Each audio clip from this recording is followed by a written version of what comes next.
ಒಳ್ಳೆ ಕತೆಗೆ ಒಳ್ಳೆ ಸಿನಿಮಾನೇ ಆಗುತ್ತೆ. ಎಲ್ಲರಿಗೂ ನಮಸ್ಕಾರ. ರಾಜಧಾನಿ ಐಕ್ಳು ಚಾನಲ್ಗೆ ಸ್ವಾಗತ. ಹೊಸ ಸಿನಿಮಾಗೆ ಥಿಯೇಟರ್ ಸಿಗೋದೇ ಕಷ್ಟ, ಮತ್ತು ಬುಕ್ ಮೈ ಶೋಲಿ ಟ್ರೆಂಡಿಂಗ್ ಆಗೋದು ಇನ್ನೂ ಕಷ್ಟ. ಇದನ್ನೆಲ್ಲ ಸುಳ್ಳು ಮಾಡಿದಂಥ ಸಿನಿಮಾನೇ ಸುಲೋಚನಾ ಫ್ರಮ್ ಸೋಮೇಶ್ವರ. ಸೋಮವಾರ ಮಂಗಳೂರಿನಲ್ಲಿ, ಮಂಗಳವಾರ ಶಿವಮೊಗ್ಗದಲ್ಲಿ, ಬುಧವಾರ ಮೈಸೂರಿನಲ್ಲಿ, ಗುರುವಾರ ಬೆಂಗಳೂರಿನಲ್ಲಿ ಪೇಯ್ಡ್ ಪ್ರೀಮಿಯರ್ ಶೋ ಮಾಡಿ ಗೆದ್ದಂಥ ಕನ್ನಡದ ಹೊಸ ಕಾಮಿಡಿ ಚಿತ್ರ Sulochana from Someshwara. Code word Su from So. ಈ ವರ್ಷ ಜನ ಎಲ್ಲ ಮುಗಿಬಿದ್ದು ನೋಡೋ ಅಂತ ಕಾಮಿಡಿ ಸಿನಿಮಾ ಬಂದಿಲ್ಲ ಅನ್ಕೋಬೇಕಾದ್ರೆ ಸೂ ಫ್ರಮ್ ಸೋ ಫಿಲಮ್ ರಿಲೀಸ್ ಆಗಿದೆ. ಸಿನಿಮಾದಲ್ಲಿ ಆಕ್ಟ್ ಮಾಡಿರೋ ಆರ್ಟಿಸ್ಟ್ಗಳ ಹೆಸರು ಗೊತ್ತಿಲ್ಲ, ಬಟ್ ಒಬ್ಬರ ಹೆಸರು ಮಾತ್ರ ಗೊತ್ತು. ಅವ್ರ ಹೆಸರನ್ನ ಲಾಸ್ಟಲ್ಲಿ ಹೇಳ್ತೀನಿ. ಜನ ಹೊಟ್ಟೆ ತುಂಬ ಊಟ ಮಾಡಿದಾಗ ಒಂದು ಮಾತು ಹೇಳ್ತಾರೆ, ತೃಪ್ತಿ ಆಯಿತು ಅಂತ. ಅದೇ ರೀತಿ ಎಲ್ಲೂ ಡಬಲ್ ಮೀನಿಂಗ್ ಕಾಮಿಡಿ ಬಳಸದೆ ಸಿಚುವೇಶನ್ ತಕ್ಕನಾಗಿ ಡೈಲಾಗ್ಸ್ ಹೇಳಿಸಿ ಹೊಟ್ಟೆನೋ ಬರ್ಸೋ ಥರ ನಗಿಸ್ತಂಥ ಸಿನಿಮಾ ಸುಲೋಚನಾ ಫ್ರಮ್ ಸೋಮೇಶ್ವರ. ಈ ಸಿನಿಮಾ ಶುರುನಲ್ಲೇ ಆ ಊರು, ಅಲ್ಲಿನ ಜನ, ಅವ್ರು ಮಾಡೋ ಕೆಲಸಗಳು, ಅಲ್ಲಿನ ಊಟ ತಿಂಡಿ, ಆಚರಣೆ ವಿಚಾರಣೆ ವಿಷಯಗಳನ್ನ ಸ್ಪೆಷಲ್ ಮೆನ್ಷನ್, ಸ್ಟ್ಯಾಂಡಿಂಗ್ ಬಾರ್ಸ್, ಪ್ರತಿಯೊಂದು ಡೀಟೇಲ್ ಆಗಿ ಚಿತ್ರಕಥೆಗೆ ಹೇಗೆ ಬೇಕೋ ಅದೇ ಥರ ಬರ್ಕೊಂಡು ಇಲ್ಲಿ ನಿರ್ದೇಶಕರು ತೋರಿಸಿದ್ದಾರೆ. ನೋಡೋರಿಗೆ ಇದು ಸಹ ನಮ್ಮ ಅಣ್ಣಿನ ಕತೆ ಅನಿಸುತ್ತೆ. ಸಾರಿ, ನಮ್ಮೆಲ್ಲರ ಅಣ್ಣಂದಿರ ಕತೆ ಅಂತ ತೋರಿಸಿದ್ದಾರೆ. ಸಿನಿಮಾದ ಟ್ರೈಲರ್ ಹೇಳೋ ಹಾಗೆ ಆ ಊರಿನ ದೊಡ್ಡ ವ್ಯಕ್ತಿ ರವಿ ಅಣ್ಣ, ಅವ್ರಿಗೆ right hand left hand Satish ಅಣ್ಣ, ಚಂದ್ರಣ್ಣ, ಎಲ್ಲ ಅಣ್ಣಂದ್ರು ಸಖತ್ತಾಗಿ ನಗಿಸ್ತಾರೆ. ಪಾಪ ನಮ್ಮ ರವಿ ಅಣ್ಣ ಸ್ವಲ್ಪ ಎಮೋಷನ್ ಆಗ್ತಾರೆ. ಅಶೋಕ ಈ ಸಿನಿಮಾದಲ್ಲಿ ಆಕ್ಟರ್, ಪೇಂಟರ್, ಡಾಕ್ಟರ್, ಸರ್ವೈವರ್, ಇನ್ನು ಏನು ಬೇಕಾದ್ರೂ ಹೇಳ್ಬೋದು. ಅವ್ರ ಕೆಲಸ ಪೇಂಟರ್.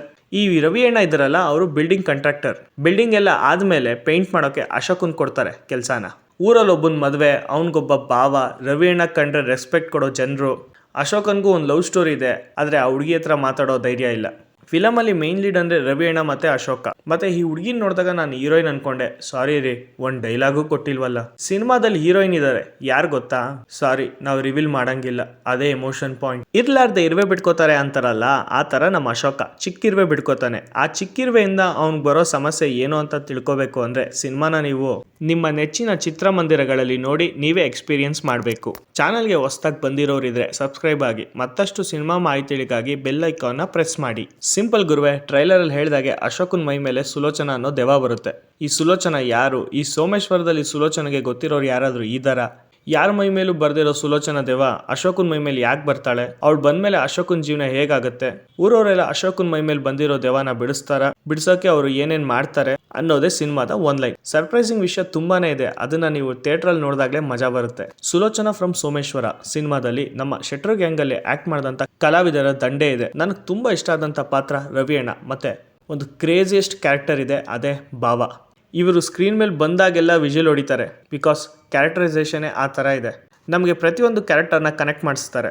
JP ತುಮಿನಾಡು ಅವರೇ ಡೈರೆಕ್ಟರ್ ಆದ್ದರಿಂದ ಅವ್ರ ಕ್ಯಾರೆಕ್ಟರ್ನ ಎಷ್ಟು ಬೇಕಾದ್ರೂ ಬರ್ಕೊಂಡು ಬಿಲ್ಡಪ್ ತೊಗೋಬೋದಾಗಿತ್ತು. ಬಟ್ ಸ್ಕ್ರೀನ್ ಮೇಲೆ ಅವ್ರ ಪಾತ್ರ ಎಷ್ಟು ಬರುತ್ತೋ ಅಷ್ಟು ಮಾತ್ರ ಇಟ್ಕೊಂಡು ಮಿಕ್ಕ ಎಲ್ಲ ಕ್ಯಾರೆಕ್ಟರ್ಸ್ನು ಅವ್ರದೇ ಆದಂಥ ಹಾವ ಭಾವ ಡೈಲಾಗ್ಸ್ ವೇರಿಯೇಷನ್ಸ್ ಕೊಟ್ಟು ನಮ್ಮನ್ನ ನಗ್ಸೋದ್ರಲ್ಲಿ ಡೈರೆಕ್ಟರ್ ಗೆದ್ದಿದ್ದಾರೆ. ಮತ್ತು ಈ ಸಿನಿಮಾನ ಪ್ರೊಡ್ಯೂಸ್ ಮಾಡಿದಂಥ Raj B Shetty and gang lighters Buddha ಫಿಲಮ್ಸ್ಗೆ ಒಂದು ದೊಡ್ಡ ನಮಸ್ಕಾರ ಹೇಳೋಣ. ಇದೇ ಥರ ವರ್ಷಕ್ಕೆ 2 ರಿಂದ 3 ಸಿನಿಮಾ ಮಾಡ್ತಾ ಇರಿ ಸರ್, ಮಾಡಿ ಬೇಗ ರಿಲೀಸ್ ಮಾಡಿ. ಸಿನಿಮಾದಲ್ಲಿ ನನಗೆ ನೆಗೆಟಿವ್ ಕಾಣಿಸ್ಲಿಲ್ಲ. ಒಳ್ಳೆ ಕತೆನ ಒಳ್ಳೆ ರೀತಿ ಶೂಟಿಂಗ್ ಮಾಡಿ ತೋರಿಸಿದ್ದಾರೆ. ಕೆಲವು ಕಡೆ ಹಾರರ್ ಎಲಿಮೆಂಟ್ಸ್ ಇದೆ, ಅದಕ್ಕೆ ಕೊಟ್ಟಿರೋ ಸೌಂಡ್ ಎಫೆಕ್ಟ್ಸ್ ಸಖತ್ತಾಗಿದೆ. JP ತುಮಿನಾಡು ಅವರೇ ಬರೆದು ಆಕ್ಟ್ ಮಾಡಿ ಪ್ಲಸ್ ಡೈರೆಕ್ಷನ್ ಕೂಡ ಅವರೇ ಮಾಡಿರೋದ್ರಿಂದ ಇದು ಅವರ ಮೊದಲನೇ ಸಿನಿಮಾ ಅಂತ ಎಲ್ಲೂ ಗೊತ್ತಾಗಲ್ಲ. ಬಹಳ ಅಚ್ಚುಕಟ್ಟಾಗಿ ಕತೆ ಬರ್ಕೊಂಡು ಜನರು ಎಲ್ಲಿ ನಗ್ತಾರೆ, ಜನರು ಎಲ್ಲಿ ಎಮೋಷನ್ಗೆ ಕನೆಕ್ಟ್ ಆಗ್ತಾರೆ ಅನ್ನೋದು ಅವ್ರಿಗೆ ಪಕ್ಕಾ ಗೊತ್ತಿದೆ. ಯಾಕಂದರೆ ಈ ಸಿನಿಮಾದ ಕ್ಲೈಮ್ಯಾಕ್ಸಲ್ಲಿ ಅವ್ರು ಆ್ಯಕ್ಟ್ ಮಾಡಿರೋ ರೀತಿ ನೋಡ್ತಾ ಇದ್ದಂಗೆ ಜನ ಕಿರ್ಚಕ್ಕೆ ಸ್ಟಾರ್ಟ್ ಮಾಡ್ತಾರೆ.